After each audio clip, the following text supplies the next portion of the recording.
J'ai eu l'idée d'écrire ce livre sur le bon sens qui, on peut le dire, ne fait pas l'objet de beaucoup de livres aujourd'hui en sciences humaines et a été critiqué d'ailleurs par de nombreux intellectuels. Vous le citez dans votre livre aussi. Alors comment vous avez venu l'idée d'aborder ce sujet? Bonsoir à tous déjà. L'idée est venue quand j'étais étudiant à l'école d'architecture de Villette. Je devais faire un mémoire sur l'architecture et en fait le terme est venu quand je dormais en fait chez mes parents. J'allais m'endormir et en fait j'habite à la campagne en Sarthe et dans un des bâtiments à côté de la maison que mes parents avaient restauré, il y a une charpente en fait que mon grand-père avait construit, enfin qu'avait reconstruit. Et donc je m'endormais en regardant cette charpente et je me disais qu'en fait mon grand-père qui n'était pas du tout charpentier, je me suis demandé ce qu'il lui avait fallu pour construire un endroit où on pouvait être bien, vu que j'étais bien. J'allais m'endormir sereinement, j'étais heureux. Et je me suis dit, en fait, il a juste fallu du bon sens. Et du coup, c'est quelque chose qui nous intéresse en architecture, vu qu'on travaille pour les gens, pour créer des conditions de vie saines. Et voilà, donc le sujet est venu en me disant, mais qu'est-ce qu'un architecte apporte en plus du bon sens pour faire vivre les gens? Et voilà, donc c'était mon sujet de mémoire. Et Mathias, qui était mon enseignant, c'est vrai. Il était plus jeune que moi. Et voilà, et après, voilà, c'est un sujet qui nous a plu. Et du coup, il y a eu des recherches, etc. Et on s'est dit, mais il faut aller plus loin que bon sens en architecture, vu que voilà, ça parle à tout le monde. Non, et puis que l'architecture finalement travaille surtout avec autre chose qu'elle-même, c'est-à-dire que en tant qu'architecte, on est avant tout confronté à des questions sociologiques, philosophiques, économiques, politiques, écologiques.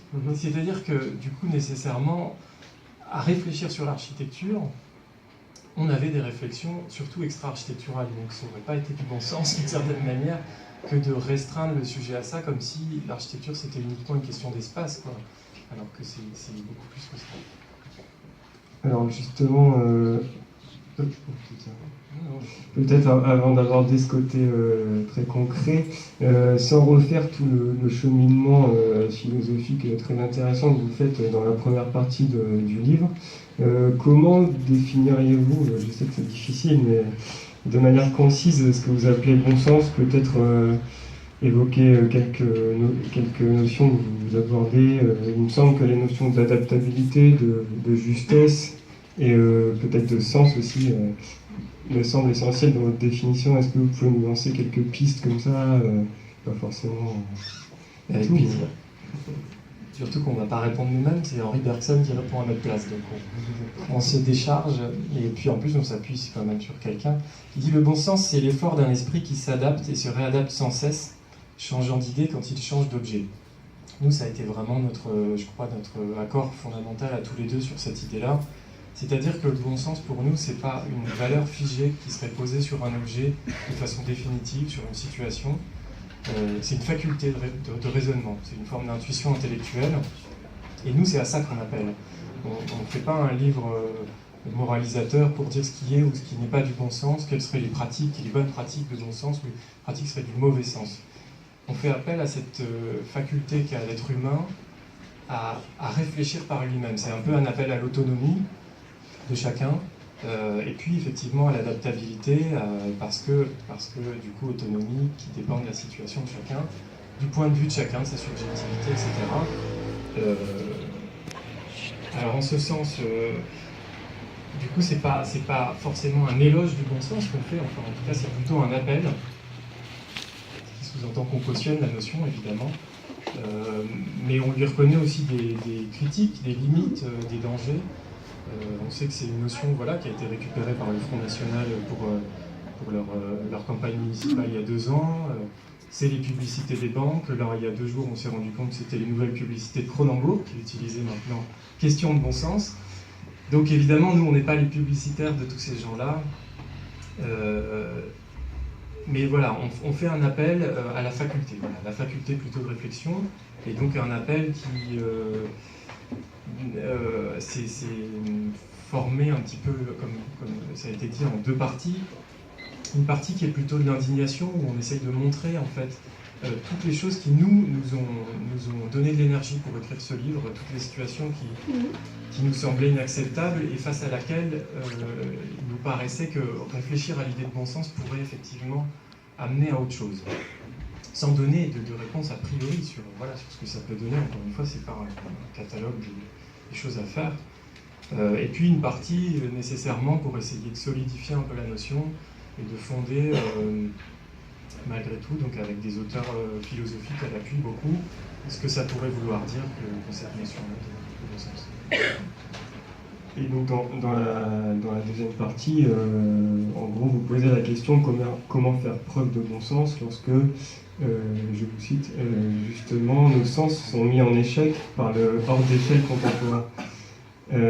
D'abord, ça m'intéresserait, je pense que ça intéresserait les gens de savoir quel est, vous, votre diagnostic du monde, en fait, dans lequel vous vivez, parce que on voit qu'il y a une dimension assez critique de ce qui se passe, et en fait, vous critiquez beaucoup vous utilisez la notion de technocène pour décrire ce monde. Est-ce que vous pouvez nous en dire un petit peu plus sur cette notion ? Je reprends la parole. Oui, avec plaisir aussi. C'est vrai que la technocène, c'est un peu un néologisme. Il y a plusieurs néologismes. Il y en a dans les titres des parties où on s'est permis d'inventer l'idée le verbe de senser, ER, je sens, tu sens, nous sensons. Et puis capacité. Il nous semblait aussi que ça devait se transformer en verbe à un moment donné. Et il y a celui de technocène qui fait écho à celui qui est de plus en plus à la mode d'anthropocène, qui serait l'ère géologique dans laquelle nous vivons aujourd'hui, dont l'être humain serait responsable. Et il nous semblait que, effectivement, en réfléchissant sur tout ça, on s'est dit, mais est-ce que c'est vraiment l'être humain qui est responsable de tout ça ? Ou est-ce que c'est pas plutôt l'environnement technique, artificiel qu'il a créé ? Parce que l'être humain, finalement, lui tout seul, il n'est pas capable de provoquer grand changement écologique, donc géologique, pardon. Et donc voilà, pour souligner ce décalage finalement qu'avait déjà souligné Günther Anders il y a longtemps entre l'homme et son monde, d'une certaine façon, on a essayé de proposer ce terme de technocène comme une espèce de réponse qui introduit une seconde partie qui est assez technocritique en effet, parce que c'est notre subjectivité à nous d'une certaine façon, mais c'est encore une fois plutôt des invitations à réfléchir qu'à une position moralisatrice. Et donc cette technocène, finalement, on le comprend à vous lire, ce qui lui fait beaucoup défaut, c'est le fait qu'elle soit hors d'échelle, que tout soit hors d'échelle finalement, et que l'échelle humaine soit complètement oubliée et zappée. Et finalement, votre appel au bon sens, c'est un peu ça aussi, c'est un peu revenir à ce qu'il y a d'humain en nous pour finalement accéder à notre autonomie, je pense. En plus, en tant qu'architecte, on ne pouvait pas louper la question de l'échelle, forcément, à laquelle on est confronté tous les jours. Et peut-être, du coup, si on prenait l'exemple précis de l'architecture, comment faites-vous le lien entre le bon sens et l'autonomie, par exemple, en architecture ?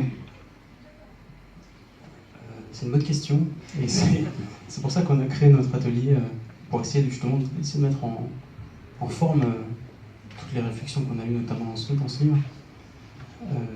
Nous, ce qu'on essaie de développer dans l'atelier, c'est l'architecture qui est plus orientée vers tout simplement la main de l'homme, en fait, et du coup,